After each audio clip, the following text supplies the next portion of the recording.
Is it bad if I'm saying that you're not really a good speaker because you don't know what you're talking about? Yeah, that checks out. Now, you're probably like, Troncoso, what are you talking about? Hi, guys, welcome back to my YouTube channel. Okay, so the reason why I'm saying what I'm saying is a lot of speakers, they don't really have much of a framework. They don't have a system.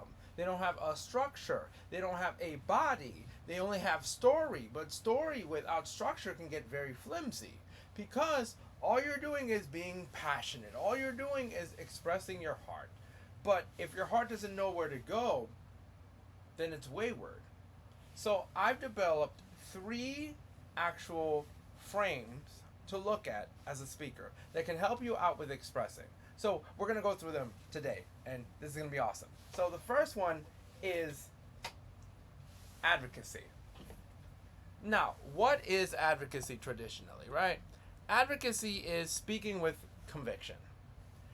You're championing an idea, a cause, or a perspective that you believe in. So typically with advocacy, you are advocating for things that you care about. Now again, whatever ideal, whatever structure, whatever burns you up inside, you fight for it.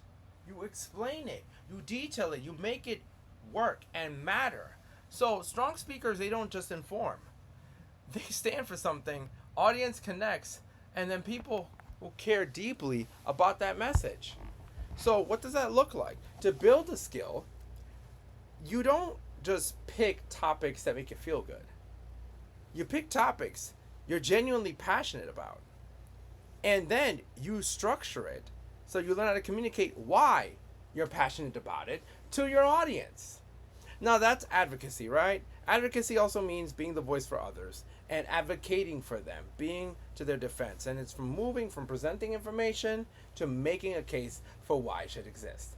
Now that's advocacy. Second one, arts. Guys, this is me, right?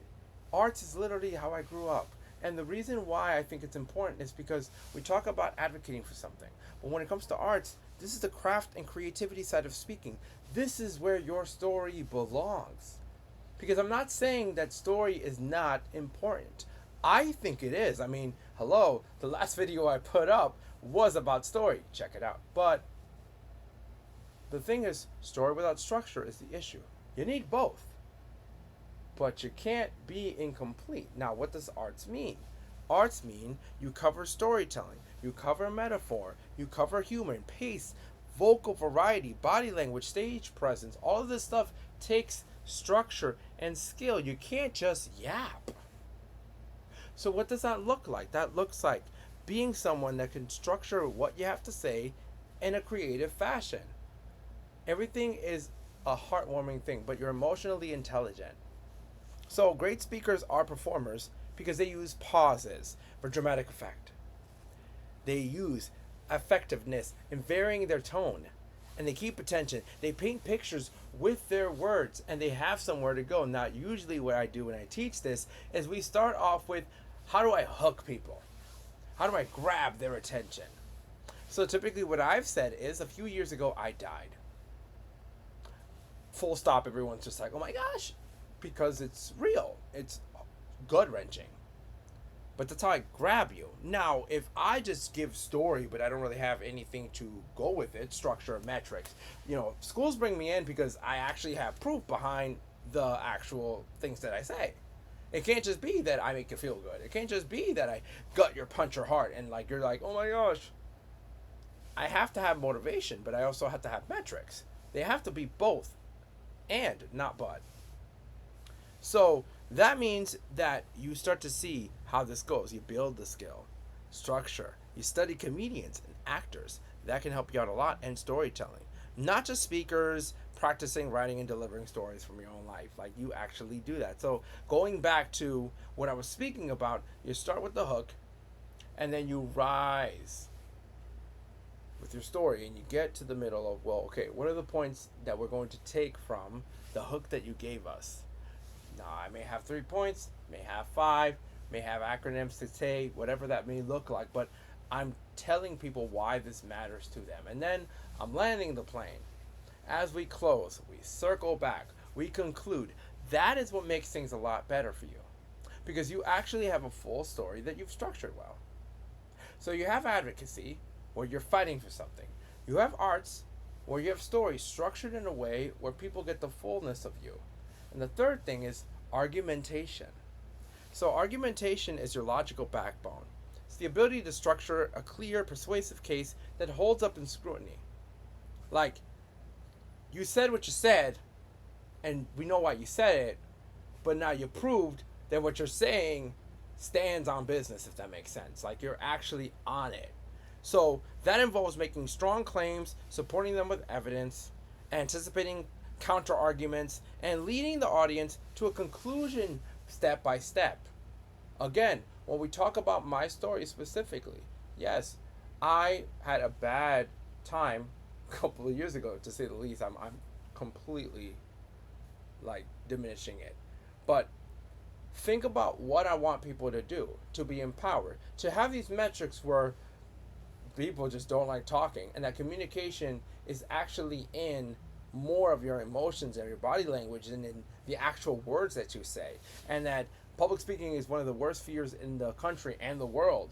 And if you can master it, you can actually be able to conquer all of the fears, all of the struggles, all of the strife, all of the problems that you're going through, because of the fact that you have a system for how you communicate it, and that can't be replaced.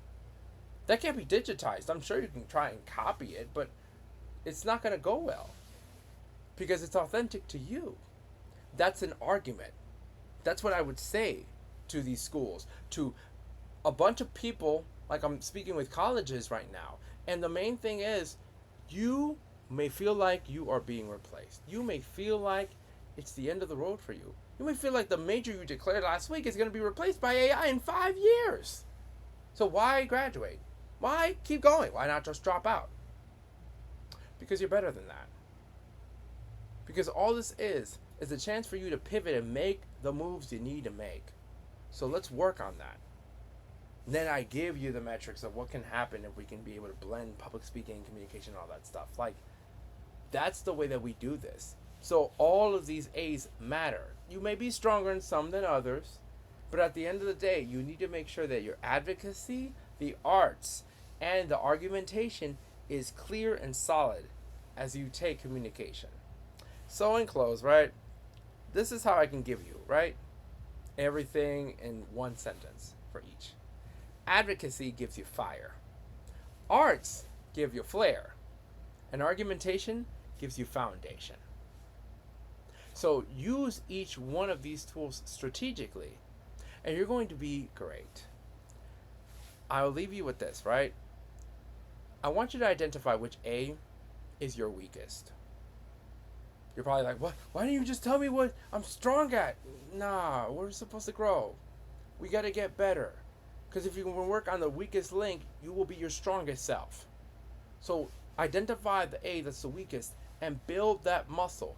Work on the reps. Now, what do those reps look like? That is completely up to you.